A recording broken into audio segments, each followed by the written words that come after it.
Hey guys, this is Jay Calder with JAYONBOXING here giving you a preview and prediction for Josh Taylor versus Jack Catteral. And as always, this is just my take, your prediction, your thoughts, all that can be left down in the comments section below. Would love to hear them all. And of course, before we get started, please be sure to like, subscribe, all that stuff. It does greatly help out. We just hit 1,000 for subscriptions on the channel. Really do appreciate it and definitely helps out. Now, a little bit of fight info here. We have Josh Taylor taking on Jack Catteral as mentioned. This will be at the First Direct Arena in Leeds, England, airing live on DAZN in the junior welterweight division with no titles on the line. So it's a rematch about 2 years in the making. Both have had some inactivity at times, some ups and downs, if you will. Taylor has suffered defeat, and we still don't know who comes out the better man in this return. Now, unlike the first fight, no titles are on the line, but both guys need this scalp, so they should be going after it in this fight, which leads to kind of our questions here. For starters, who needs to win more? For me, on some level, it has to be Taylor. While he's the more accomplished, he's also the one that was embarrassed in that first fight, if you will, when he was a massive favorite to win and barely did just that. Since he has lost his gold, been defeated, and all the good work he did pre-Catteral seems nearly forgotten. Right or wrong, that is the case, and he has to put that to bed. Of course, Catteral wants to prove the first fight wasn't a fluke, but a loss just doesn't seem to hurt him as bad as the defeat would hurt Taylor. The other thing that comes to mind is, does a loss effectively end Taylor's career at the top? And this question is asked in part because of the answer to the previous question, because I do think a loss for Taylor effectively ends hope for any operating at the top of the sport. At 140, where he is too drained to be effective, he has been bested, and he doesn't seem to have the power to move up to 147 and be successful. Plus, 147 is always seemingly loaded. So it's very hard to see Taylor bouncing back, especially since it would be 2 losses on the bounce, 3 bad performances in a row, and he's entering his mid-30s. Yeah, he just needs the win. And of course, the final question here is who adapts better in the rematch? Of course, that win only comes if Taylor can solve the Catteral puzzle.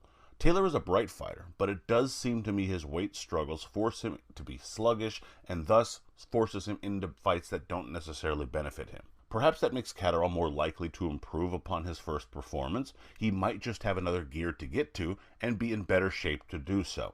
That said, Catteral doesn't have the element of surprise anymore. Taylor knows what he's up against. It makes it much harder to determine who has the mental edge going into this one. So, all that said, let's get into this pick and break this fight down. Starting with the former champion and Taylor here. For Taylor, when you want to double up the jab, you have the reach and perhaps the more aggressive jab. You need to use it. In order for you to be successful, the jab needs to be successful as well, and it has to be your point of emphasis. In the first encounter, you were out-jabbed by a considerable margin, 2-1 in Catterall's favor, as a matter of fact. That has to change in the rematch for you to turn around your fortunes, and you have the skills with the jab to do so. It's going to help you set up things, get inside when you need to, and get more work done. And doubling it makes it harder for Catteral to get a read on. So throw it there sharp and fast, throw it with some volume, and build off that success. I would also say make the fight ugly.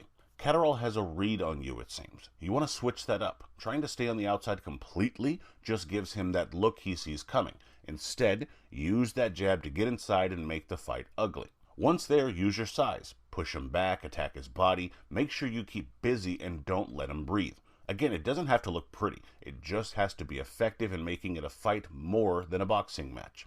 And once you're inside, hit him anywhere. If it lands in a fouling area, so be it. Make the referee do their job. Your job is to give yourself the best chance to win, and that could mean getting in close, behind that jab, and roughing him up. And finally, keep yourself busy. Whether on the outside or inside, you need to be busy. Catteral nearly doubled your output the last fight. You can't get behind that way in this encounter. On the outside, jab, double jab, set up your work. Keep Catteral from coming in with the left. When you want to get inside, you can then do that by pushing him back with that jab as well. Once on the inside, swarm him. Land to the hip, the side, the body, the shoulder. You just need to get your hands going. Don't let Catteral sit back and counter or get momentum. So start it off with that jab, get yourself inside to do damage, and make sure to keep yourself busy. Now switching over to Catteral. For Catteral to win, you want to set up the left. You throw the left as a lead very well, and still, of course, do that in this return.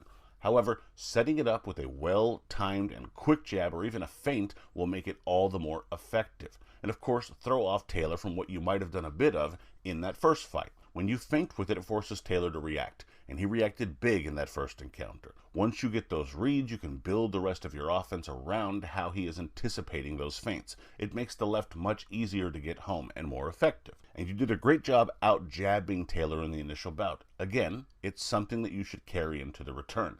Get it going early, then work in those feints, and that left hand can catch him off guard and have a greater impact. I would also say fight at your pace, but you fought at a solid pace in the first encounter, and you outworked Taylor overall.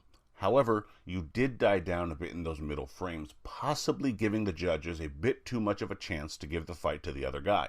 You need to keep the activity, but maybe do a better job of spreading it out more evenly through the fight. It gives you a better chance of taking more rounds and also building momentum as you head into the final third. Taylor, with his weight struggles, can fade, and this can allow you to capitalize. You don't have to force anything. Just be mindful of the rounds and make sure you finish them off strong. Keep pumping out that left and build off all of this work as the fight carries on. And finally, mix up the jab. One way to stay a bit busier but limit the risk or physical strain is by getting a little more creative with the jab, which is a shot that has a host of benefits for you. You were much busier with it in the first fight, so throw it for that reason alone. But if you can throw it maybe more downstairs or tax his kind of big frame and lower that guard, it also opens up the left hand up top, and that adds a new dimension to your game. You can also use it to keep Taylor from coming in, which is likely what he's going to want to do when he faces you. You don't always throw a stiff jab, but if you can add a bit of pop to it now and then, it will make Taylor have to respect it when you throw it and think before just coming right in. So get that left hand going. Throw in some wrinkles like the jabs and feints, and make sure you fight a steady, consistent pace throughout to give yourself the best chance. Now, in terms of my pick here, I'm going with a Catteral repeat, but I expect the judges get it right this time and actually give it to him. Catteral just has a good read on Taylor, and it might take him a round or two to get going, but I think he starts using that jab, some feints, that educated left hand, and begins to frustrate Taylor all night. I think it goes to the cards, but the hungry, ready to right the wrongs Catteral makes it a bit wider and more clear this go around in a win. Winner, Jack Catteral via unanimous decision. Now, in terms of the betting odds here, pretty much a pick 'em. You have Taylor at a -130 with Catteral at a +105. The over-under here is set at 10.5 with the over at -260 and the under at +190. Again, it's basically a pick 'em, whatever book you happen to look at. To me, that means you get decent value for a guy like Catteral, or either guy. The good thing about pick'ems, good value either way. Theoretically, it's what makes the picks also so tough, but the money line looks like a good option either way, just depends on where you're leaning. In my case, obviously, Catterall's who I'm picking, so getting a slight underdog value is not too bad either.